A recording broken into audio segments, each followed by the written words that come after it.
सत साहेब साहेब गुरु तेरा ही आसरा। प्यारे सज्जन पुरुषों, इस वीडियो को बड़े गौर से सुनना है। इस वीडियो में आपको बताया जाएगा कि असलियत में हमारे अंदर की विचारधारा क्या होती है और हम इस संसार में रहते हैं तो अपने आप को पहचान कर कैसे चले। जब तक इंसान अपने आप को नहीं पहचानता तब तक के लिए वो किसी दूसरे को नहीं पहचान सकता। तो मैं आज आपको एक छोटे से वृत्तांत के द्वारा बताना चाहूँगा कि इस दुनिया में बहुत बड़े बड़े विद्वान हैं, विद्वान बच्चे हैं, और उन विद्वानता को अगर हम कहीं पे दबाए रखें तो वो विद्वानता है वो अज्ञानता में पलट जाती है।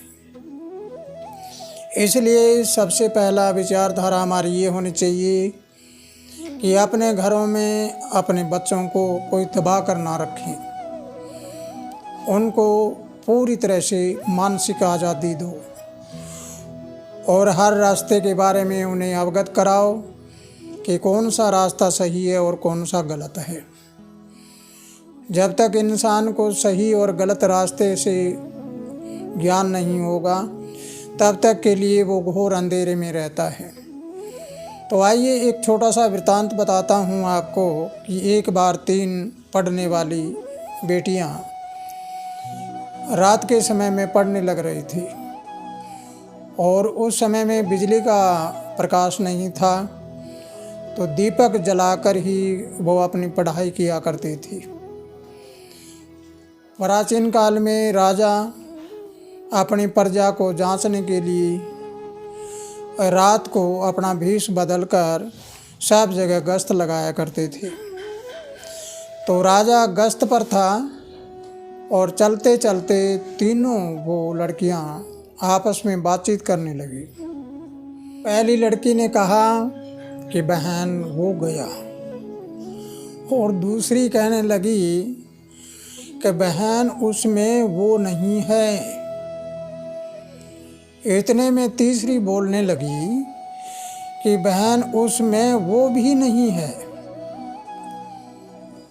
अब राजा ऐसे चक्कर में पड़ गया कि इन तीनों लड़कियों के इस प्रश्न का जवाब क्या है, इसका मतलब क्या निकलता है। राजा ने उनके घर के ऊपर मार्क कर दिया और सुबह अपने सिपाहियों को भेजा कि उस जगह पर 3 लड़कियां ऐसी ऐसी बातें कर रही थी तो उनको मेरे सामने पेश किया जाए। जब हलकारा लड़कियों के घर पहुंचा तो घर वाले आग बबूले हुए और उन्होंने कहा कि आपने कुछ गलत किया होगा। लेकिन लड़कियों ने कहा अपने माता पिता से कि हमने ऐसा कुछ नहीं कहा। लेकिन फिर जब लड़कियां राजा के पास पेश होती हैं तो पेश होने के बाद राजा साहब ने कहा कि बेटे घबराओ मत, लेकिन रात क्या बात थी उसका जवाब दो। तब लड़कियों ने कहा कि कोई ऐसी बात नहीं थी।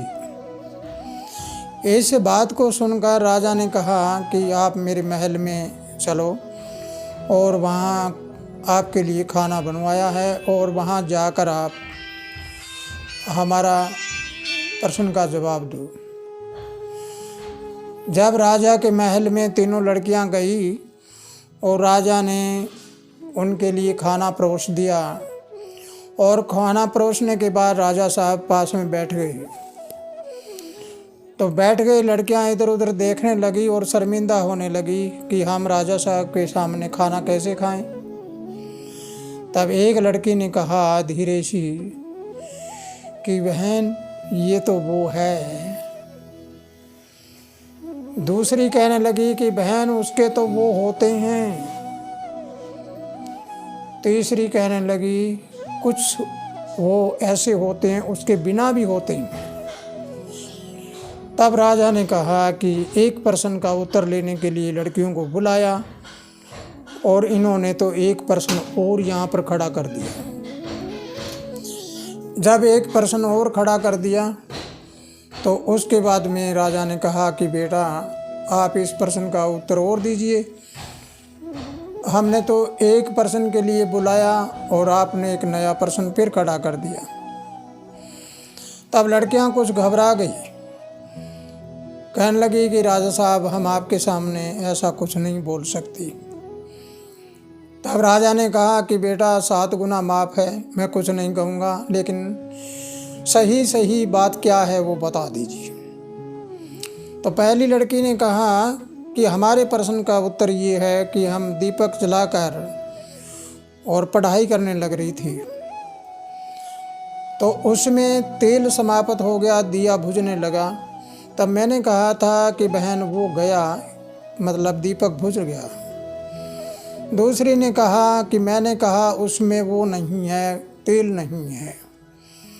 और तीसरी ने कहा कि उसमें वो भी नहीं है, उसमें बत्ती थी, वो बत्ती भी जल चुकी है। हमारा तो ये था, लेकिन राजा साहब अब हम तीनों आपको इसका उत्तर बताती हैं कि हम आपसे बड़ा शर्मिंदा होती हैं कि आप हमारे सामने बैठे हो, आप हमारे राजा हो, बुजुर्ग हो, हम आपके सामने खाना खाते हुए बड़ी शर्मिंदा होती हैं। इसलिए मैंने कहा कि बहन ये तो वो है। दूसरी ने कहा उसके तो वो होते हैं।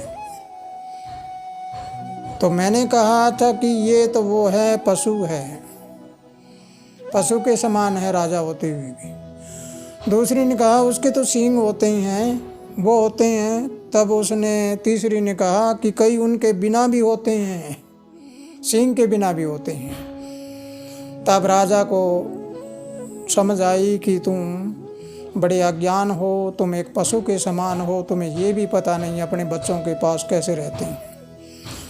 इसके बाद राजा ने उन तीनों बच्चों को इनाम दिया, तीनों बेटियों को इनाम दिया और उनको कहा कि आप जैसी विद्वान मेरे राज्य में हैं तो आपको हर तरह से तरक्की का रास्ता दिया जाएगा और आपकी मदद की जाएगी। इस कहानी बताने का मेरा उद्देश्य ये है कि आपके घर में कोई बूढ़ा बुजुर्ग हो, कोई बड़े पद वाला हो, कि जब बच्चे खाना खाते हैं, चाय पान पीते हैं या अपनी कोई व्यक्तिगत बातें करते हैं तो आप लोगों को पास बैठकर नहीं सुनना चाहिए।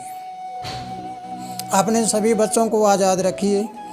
अगर बच्चा गलत रास्ते पर जाता नज़र आता है तो उसको रोकिए और उसे गलती का एहसास कराइए और बताइए कि ये रास्ता गलत है और इस पर चलने के बाद आपका जीवन खराब हो जाएगा। आप इस रास्ते पे चलिए, इस रास्ते पे चलने के बाद आपका जीवन आबाद हो जाएगा। तो इस कहानी से आपको ये प्रेरणा मिलेगी कि बड़े बुजुर्ग अपने घरों में बच्चों के साथ या किसी अन्य नाते रिश्ते में हो और आप बुजुर्ग हैं, आप बड़े हैं, तो बच्चों का ख्याल रखिए और ख्याल रख के और बच्चों को अच्छी शिक्षा दीजिए। इसी के साथ खुशहाल रहो, आनंद करते रहो। सत साहिब।